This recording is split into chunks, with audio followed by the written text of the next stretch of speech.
I'm doing a series of Carrie Stevens streamer flies, and the first in that series is this fly called the Allie's Favorite.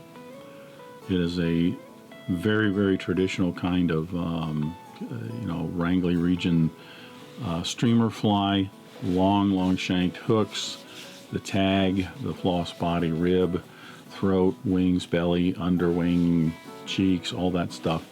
Very, very classic.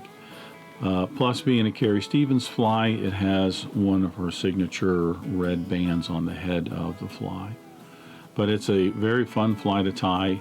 If you've followed any of the wet flies that I recently did, or to have tied any wet flies, what you'll find is that a lot of this, the tag and the rib and the floss body, and even the throat, how it's tied in, and the belly, very similar to the wet flies. It's just on a longer shanked hook. The wings for the Carrie Stevens flies are put together kind of interesting, and as we get to that point in the video, I'll discuss that a little bit more. But that's the Allie's Favorite, and we'll go ahead and get started tying.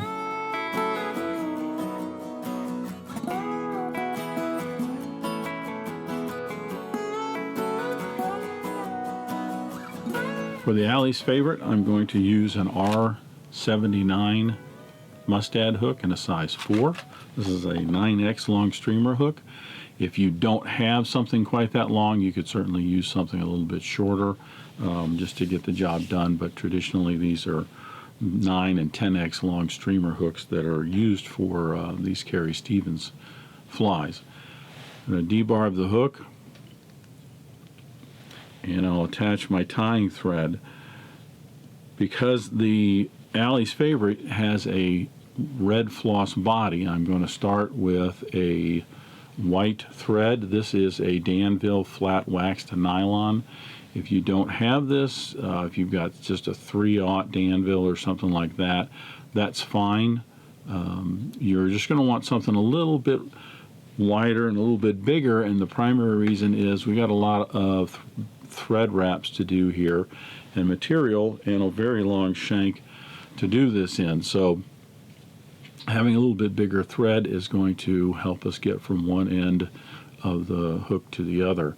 I do want to try and keep this flattened out as I am going from one end to the other. It just helps having a little bit flatter, smoother underbody with the resulting body and the floss.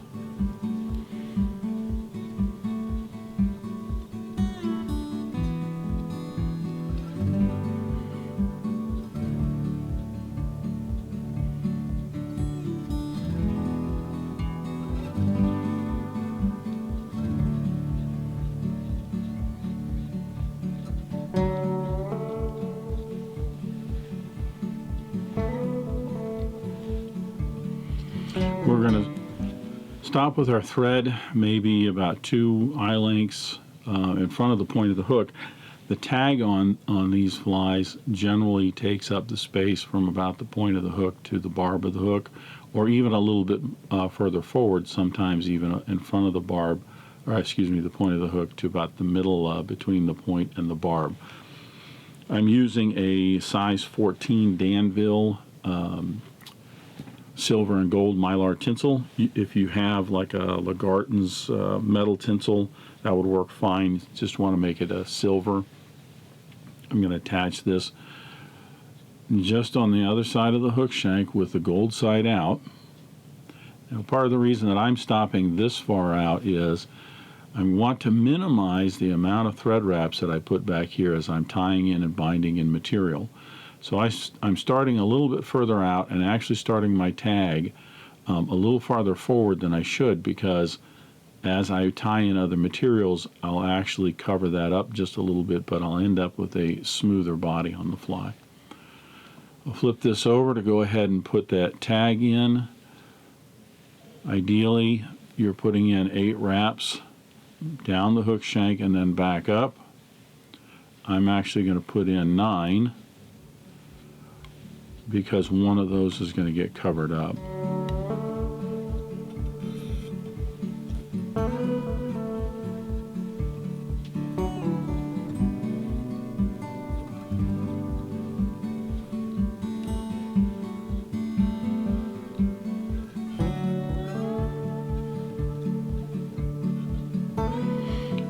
notice that my wraps are continuing down the hook shank. I'm trying to take care not to actually wrap this in and come back up forward, because if I do, then I will be, like I said, adding more thread wraps in bulk right at the end of the shank.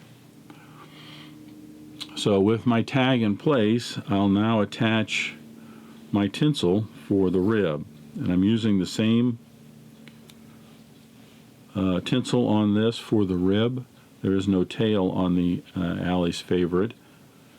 So I'm going to take the same size 14 Danville, place it on the opposite side of the hook shank with the gold side out, pull it down, and I'm just putting one wrap over the top of that to bind that in. For the body of this fly, we're going to use a Danville 4-strand Rayon in a red color. And I'm going to attach that to the hook shank by bringing this up under the thread, bringing it over to my side of the hook shank. I'm going to pull this down so it's somewhere inside the head space, and then I'm going to put 2 wraps going down the hook shank. What this does for me is it will bind this in. As I start to wrap the body in, it'll be right about at the point of the hook, and just leave that tag out. But it again minimizes the amount of thread wraps I have on here to add bulk to the fly. I'm going to start wrapping forward, again flattening my thread out, and I want to bind the floss body down to the hook shank and make this nice and smooth underbody for the floss. Just take your time here. You don't necessarily have to have touching turns. They certainly do help. You don't want to be pulling on this so hard that you start to wrap the floss around the hook shank and get a twist in the underbody. So just take your time with it and flatten out the thread and move on forward up this very long hook shank.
Advance your thread up into the headspace. The headspace on many of these full-bodied streamers like this are going to be generally 1.5 to 2 eye lengths of the hook. I try to make them a little bit smaller, but it depends on the belly and the underwing and the throat and other things. So I'm going to stop just about 1.5 eye lengths here, because I can always wrap on top of that the floss and the rib if I need to have a little bit more space for the resulting head.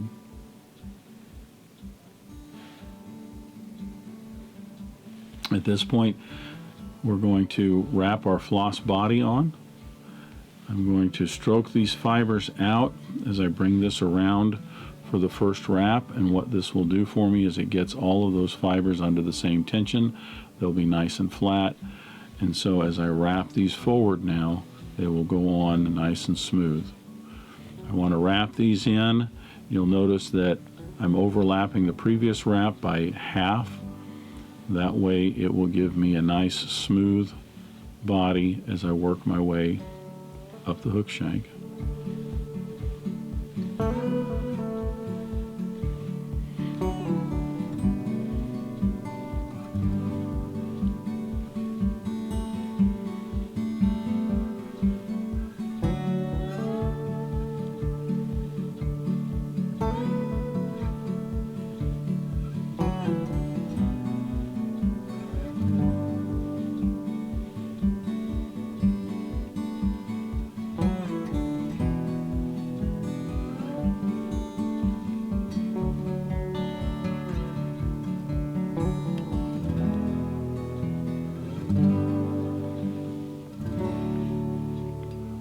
ahead and secure that floss with a couple, 2-3 wraps. Cut the excess off. Ribs on these flies generally aren't like the wet flies. They don't have a set number of wraps for the rib. What's more important is that you have even spacing. So as I take my tinsel and start to wrap in this rib, it'll flip over to the silver side. I just want to make certain that I'm getting an even space as I go up the hook shank. Generally, I get anywhere from 9 to maybe 11 wraps.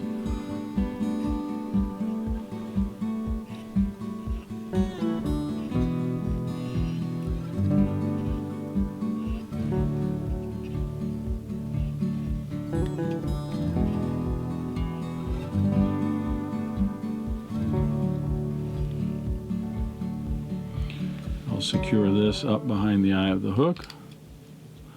Often when tying on these real long shanked hooks, it is beneficial to hold and brace the hook with your left hand while you're wrapping, especially up around the eye, because you can actually bend these in the vise.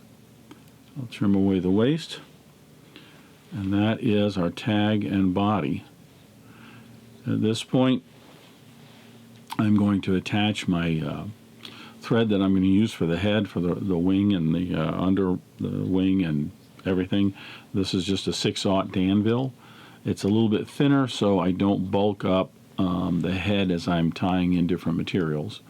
So I'm going to attach that behind the eye of the hook and just wrap down over the white thread and then cut it off. You could, if you wanted to, just do a 2 or 3 turn whip finish with the white thread, and then cut that off and then attach your black. It's up to you. I'm going to wrap down about 1.5 eye lengths, and what this will do is mark my head space, and it also flattens out and tidies up this area where my materials are going to be tied in. Now we're all set to go ahead and tie in the belly and the false hackle for the Allie's favorite.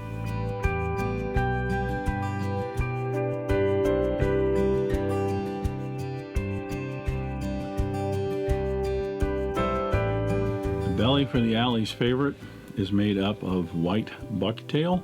Make certain that when you are taking hair off for these particular types of streamers for these flies, you're going to take the hair from about halfway up the tail to the tip. These hairs are going to be a little wavier, but their diameter is much less, so they don't compress and flare as much. So you want to make certain to use hair from the upper half of your bucktail. You want to go ahead and cut out a small clump and clean it and stack it. It does not have to be perfectly stacked. You really don't want the ends of it to be real chopped off. So just stack it a little bit just to get those fairly close. Pull out any short fibers or any that you've got that are really kind of all over the place. We're going to tie this in so that it is just about the length of, almost the length of the whole hook. I want the tips to just be about the bend, maybe a little bit past. If they're a little bit short inside the bend, that's fine too. We'll set this up underneath the hook, and I will pinch that, roll my fingers forward, bring my thread straight up, a little pinching loop.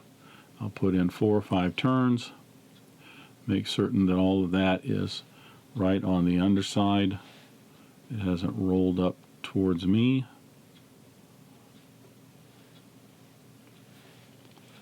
If you get any that are really wild like this, you can go ahead and just cut those out.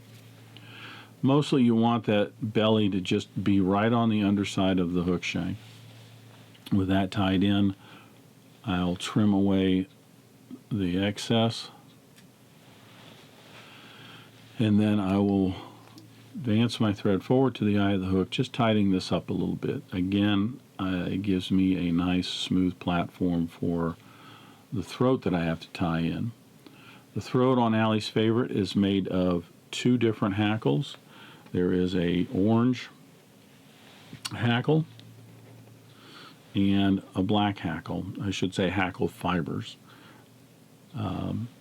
So you want to be careful when you're doing this, that when you strip away your hackle fibers, you want to make certain that you're taking a sparse enough clump. You're making half that throat with the orange and then half with the black. You don't want to get a full-size throat of orange and black. You'll have too much. Generally, these are tied in with the tips of the hackle going about halfway down the hook shank. I'll set this up under the hook using that same pinch and roll and loop. I'll tie the orange in, make certain it's all right underneath, and trim away the waste.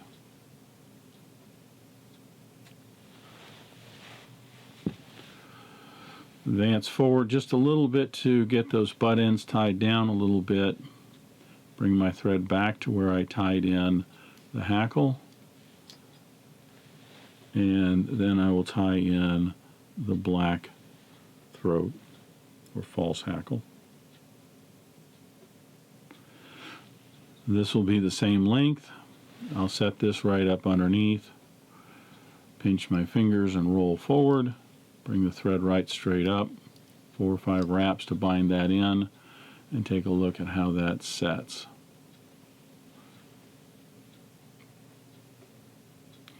That looks good. We'll cut away the waste.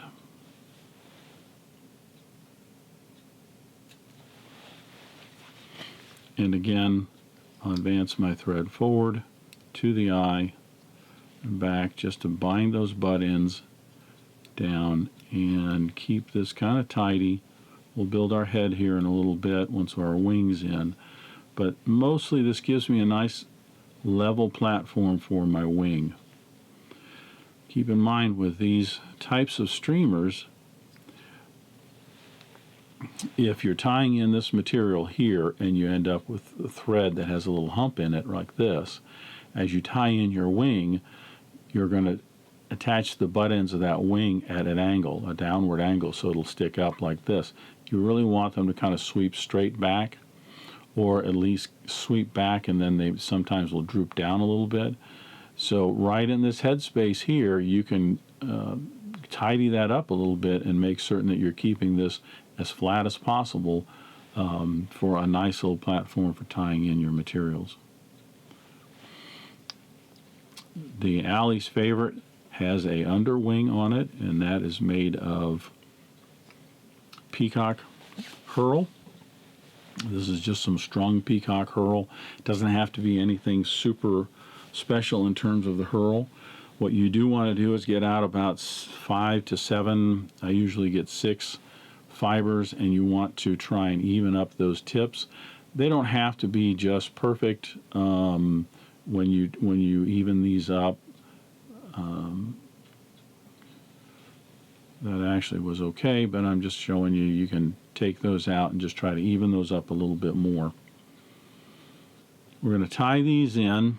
Our underwing and wing will actually extend past the bend of the hook. And I like to go maybe 2 or 3 eye lengths, maybe a quarter shank past the bend of the hook. A quarter inch, 3/8 inch, something like that. Just right past the bend of the hook.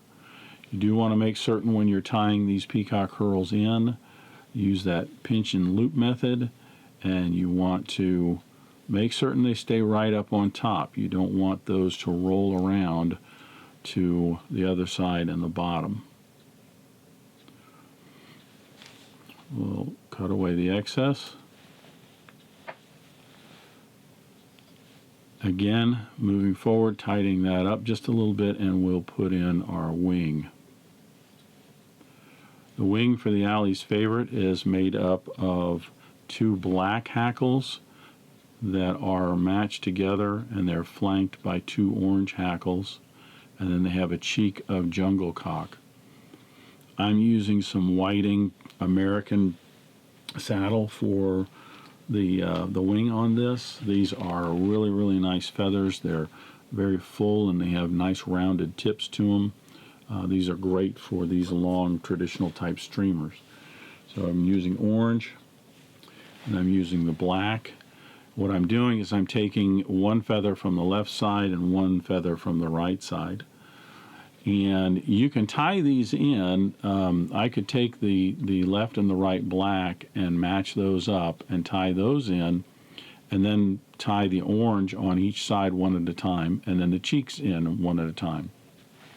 But Carrie Stevens actually liked to do hers where she would actually glue the wings together, each side of the wings. So I've gone ahead and done that, and I actually find that this is a much better way of creating these flies.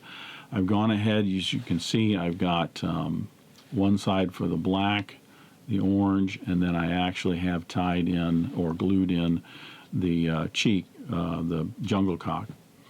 And I have a left and a right side here. What I'll do is I'll take these and I'll match these together like this, make certain they're evened up, and these were already measured for the right length for the fly. But I just want to get these tips nice and even. As you can see with this one, I've got one wing, the one that's now on my side, is just a hair longer than the other one. That's fine, because what's most important is I have the tips evened up here, because I can always wrap down just a little bit or even peel a few of those fibers off to match those up if need be.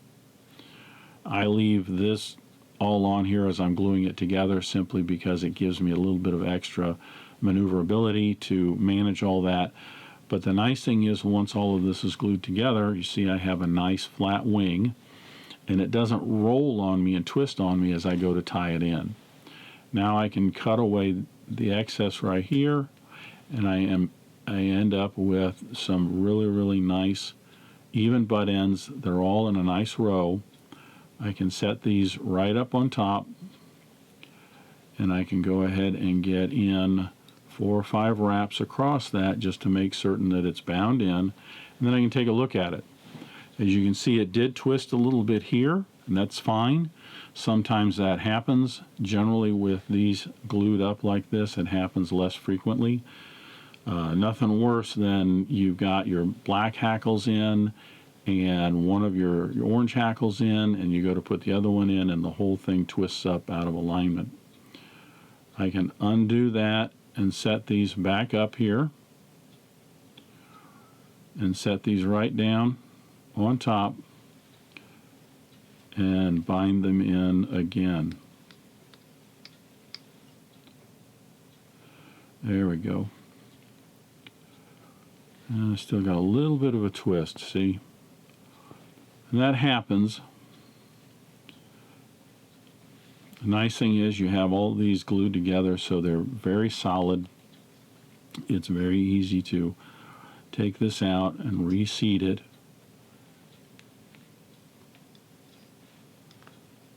And try it again. That's looking better. You can actually manipulate these a little bit with your fingernails and thumbnails. See, I just scooted all of that over just a hair, so now it is right straight on top. So that is looking good.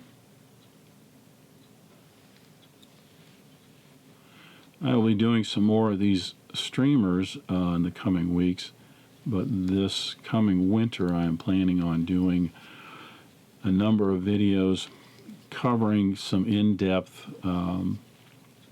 topics such as creating these wings, how they're put together, and feathers to pick and things like that. So right for now, if you have any questions, feel free to leave a comment below and I will answer your questions, but look for in the future how these wings are actually put together. So with all of that tied in, I'm going to tidy this up and clean up the head. And there's one other thing we have to do here other than finishing up the head. I'm going to flatten out my thread before I do my whip finish because it just smooths things off.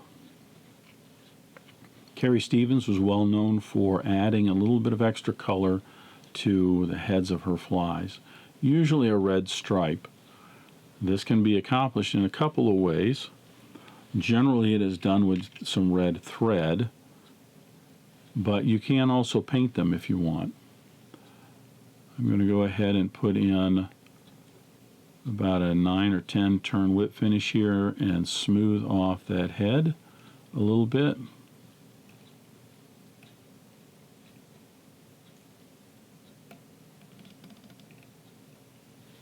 Remember, don't pull and tug too hard on this because you can bend the hook. I'll remove the black tying thread, and for this one I am going to use some red thread on this. You can paint these. Some people prefer to paint them, so if you wanted to, you could actually paint this stripe on. When you are going to use the thread, make certain you have it anchored in your left hand well. You just want to put this right in the middle of the head. I'm going to put in about 3, maybe 4 wraps to secure the thread, and then I'm going to cut this tag end off. Got to be careful because you don't really want to pull on all of this too much, as this can bounce around as well as come unraveled.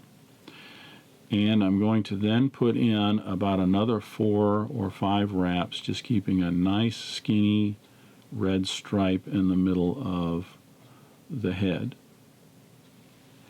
You want to make certain you're only putting in maybe 4 or 5 wraps right in there, because you're going to have to put a whip finish on this. And the last few wraps that you're going to put on to complete the stripe are going to be put on with the whip finish.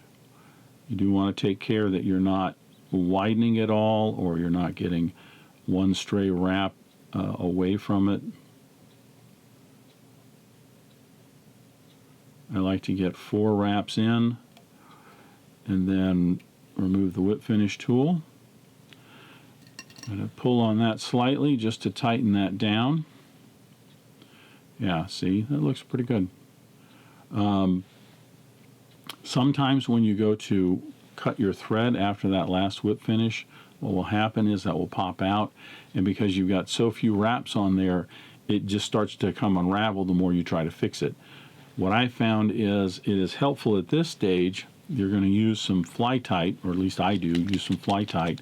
This is a thin down head cement to seal up the head of the fly. I just leave the bobbin hanging there as I put this on, and I'm going to coat the head right here, and I'm going to go ahead and just let that soak in for a moment. Actually, I'll usually let it soak in for a couple minutes so that it cures and all of this is solid. That way, when I cut the thread off down here, it tends not to pop out and the head is secure.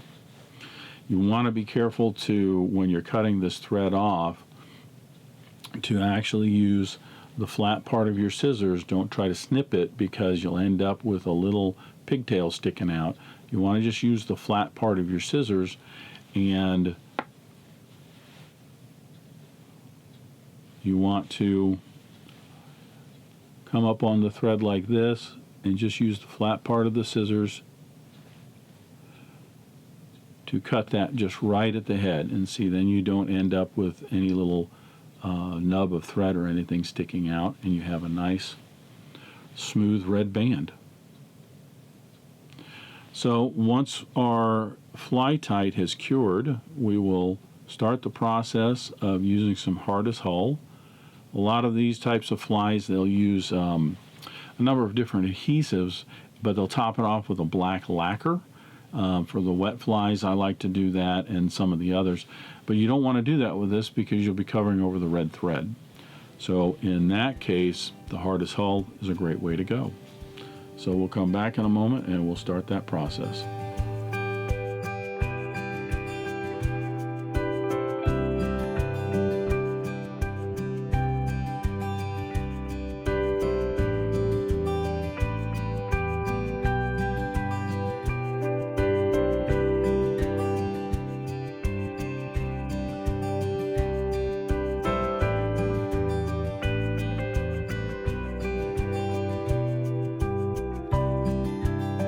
So the Fly-Tite's all cured on the head of the fly, and we're going to go ahead and start putting a few coats of hardest hull on there to give it a nice glossy finish. I generally find It takes 3 to 4 coats, depending on how rough the head of the fly is. This will doesn't necessarily soak down into the head. What it does is, as it cures, it thins down, so it will fill in all the cracks of the thread and everything, but it will,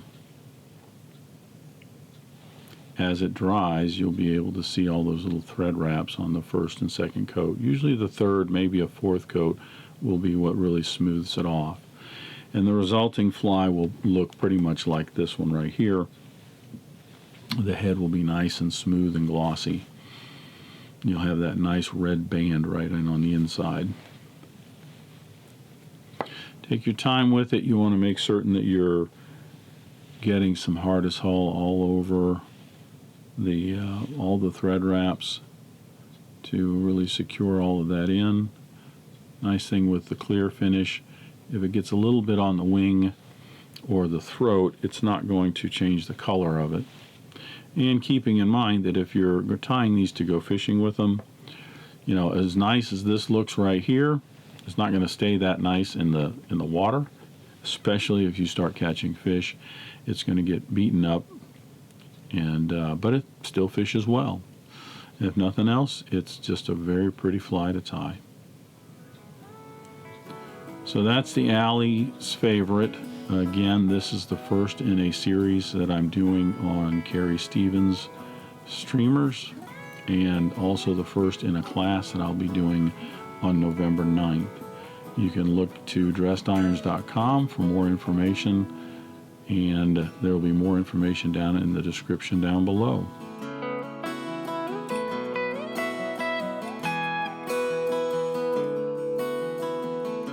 Thank you for joining me today. I hope you enjoyed this video and not only learned a new pattern, but maybe learned some new techniques and a few new skills. If you like this video, please hit that thumbs up button below. You can support Dressed Irons by hitting the subscribe button, and don't forget to hit the bell icon so you get notified when new videos are published. If you have any questions or comments, feel free to leave them in the comment section, and I'll be happy to answer any questions you might have. Until next time, remember, it's fly time. If you're not having fun, you're doing it wrong.